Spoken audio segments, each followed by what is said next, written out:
Bon, déjà avant de commencer, il faut savoir que cette vidéo n'a pour but d'offenser aucune religion.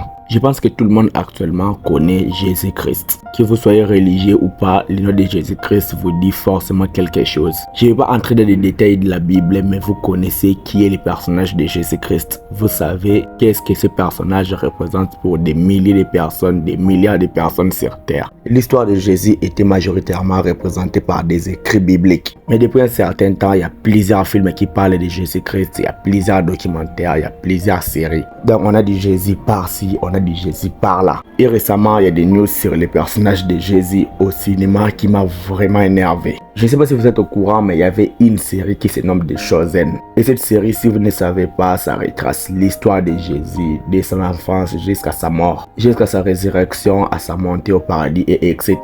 On connaît tous l'histoire de Jésus. Et la série The Chosen l'a tracée de bout en bout. Car vous savez, une série prend beaucoup de temps dans des différents détails. La série était plutôt bonne, ça a tracé l'histoire de Jésus-Christ à la perfection, les gens ont un petit peu kiffé. Quand on parle du cinéma, on parle du succès, on voit directement de l'argent. Les personnes qui ont travaillé sur la série The Chosen ont vu en ça une opportunité de gagner de l'argent. Qu'est-ce qu'ils ont décidé de faire? Ils ont créé la Jésus Cinematic Universe. Ça ne s'appelle pas comme ça, mais vu comme ça, ça a l'air vraiment d'être une Jésus Cinematic Universe. La série The Chosen qui trace l'histoire de Jésus va désormais avoir plusieurs spin-offs, plusieurs suites, plusieurs préquels et etc.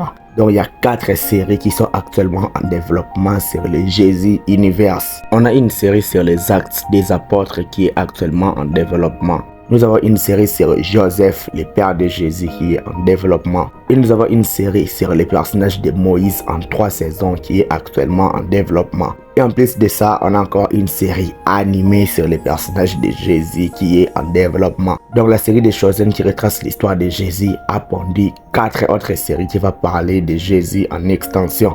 Et mis à part la série des Chosen, je pense que vous connaissez tous les films cultes La Passion du Christ, qui lui aussi trace l'histoire du Christ, qui est réalisé par Mel Gibson. Oui, j'espère que vous connaissez tous ces films.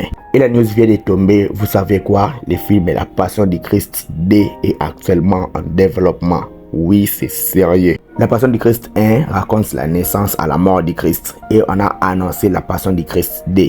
Devinez juste ce que ça va raconter. Le personnage est né, est mort. Et il y a un deuxième film qui est prévu. On ne sait pas qu'est-ce que ça va raconter. Quelle histoire de Jésus ce film va raconter. Et la vraie question est aussi pourquoi ce film est en développement. Je trouve que ce n'est pas vraiment très nécessaire. Et en plus de ça, on a dit que l'acteur qui avait incarné le personnage de Jésus sera de retour pour incarner encore les personnages dans le deuxième opus. Et il faut savoir que le tournage de ce film commencera au début de l'année 2025. Mais il y a le réalisateur Mel Gibson qui a refusé catégoriquement de revenir dans le film La Passion du Christ 2, car il a dit qu'il a tout raconté, il n'y a rien de plus à rajouter. Donc vous connaissez où je vais en venir, il y a plein d'histoires dans la Bible. Il y a des histoires qui feront vraiment des séries magnifiques, des séries de fantasy qui vont vraiment marcher. Il y a des histoires qu'on ne connaît pas qui peuvent faire de bonnes séries, de bons films. On s'attarde toujours sur les mêmes personnages, Moïse, Jésus, Noé, etc.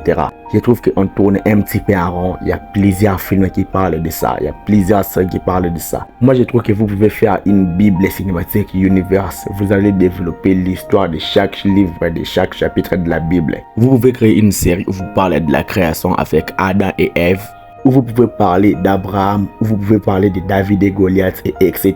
Il y a plein d'histoires à raconter. Mais je trouve qu'on tourne toujours sur les mêmes histoires car ce sont les plus connues. Et je trouve que pour moi, le Jésus Cinematic Universe, c'est vraiment des grosses bêtises. Les séries sont en développement, je vais regarder ces séries, je vais faire des critiques, mais pour moi je trouve que c'est une très mauvaise idée. Il y a des histoires très intéressantes à raconter dans la Bible, mais ils ont préféré choisir des histoires que j'ai trouvées pas intéressantes. C'était juste une vidéo coup de gueule où j'ai voulu parler de pourquoi le Jésus Cinematic Universe c'est vraiment des conneries. Il y a mieux à raconter et pour moi je trouve qu'ils ont fait tout cela pour de l'argent. Et ça, je suis totalement déçu. Mais avant de finir, j'aimerais vous parler de mon partenaire de chaîne, celui qui sponsorise cette vidéo. Aujourd'hui, l'abonnement mensuel de Netflix standard est de 13,49 € et l'abonnement premium est de 19,99 €. Celui de Disney Plus est de 10,99 € et celui de Spotify est de 14,99 €. Donc, pour combiner ces plateformes de streaming pour regarder ces films et ces séries et combiner ces plateformes d'écoute, le coût par mois peut être très élevé. Et c'est là que le partenaire officiel de cette vidéo intervient.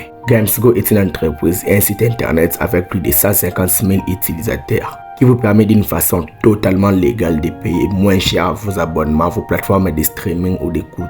Avec Gamesgo, vous pouvez payer l'abonnement Netflix 4K HDR à 3,97 €. Soit vous pouvez payer 11,96 € pour 3 mois d'abonnement Netflix et c'est largement meilleur. Vous avez un abonnement Disney Plus pour 2,17 € par mois et un abonnement Spotify pour 1,92 €. Donc vous pouvez payer un abonnement d'une année à Spotify pour seulement 22 €. Et sans oublier que vous aurez aussi la possibilité de partager vos comptes avec plus de 5 appareils. Et aussi que les abonnements Gamesgo sont disponibles dans tous vos appareils, que ce soit dans vos ordinateurs, que ce soit dans vos télévisions ou dans vos téléphones. Gamesgo vous facilite la vie, vous permet d'avoir des abonnements très moins chers qui vous facilitent la vie. Il y a aussi des multiples abonnements tels que Tidal Plus, tels que Canva ou tels que Office 365. Et tout cela très moins cher que le prix de base dans ces plateformes. L'activation de votre abonnement se fait en quelques secondes en temps réel et tout cela en sécurité. Vous êtes satisfait ou remboursé sous 20 jours et vous avez un service après-vente en cas de questionnement qui sont disponibles H24. Donc vous savez ce qu'il vous reste à faire, utilisez les liens dans la description ou dans les commentaires épinglés ou tout simplement scanner le QR code qui se trouve à l'écran pour utiliser Gamesgo afin de payer très moins cher vos plateformes de streaming et utiliser le code promo Jonas pour bénéficier encore de quelques pourcentages de réduction. Si vous ne savez toujours pas comment utiliser Gamesgo, j'ai une vidéo dont le lien est dans la description qui vous explique tout en détail. L'offre est à vous, vous savez ce qu'il vous reste à faire et merci à Gamesgo d'avoir sponsorisé cette vidéo. Je vais m'arrêter là, je pense que j'ai fait le tour. Dites-moi donc ce que vous en pensez dans les commentaires. Like les vidéos s'il te plaît et abonne-toi à la chaîne pour être au rendez-vous de mes prochaines vidéos. Suis-moi sur mes réseaux sociaux, Instagram, TikTok, Twitter ou Threads, les liens sont en description. C'était Jonathan Geek et je vous dis qu'on se retrouve trop vite pour une prochaine vidéo. Ciao!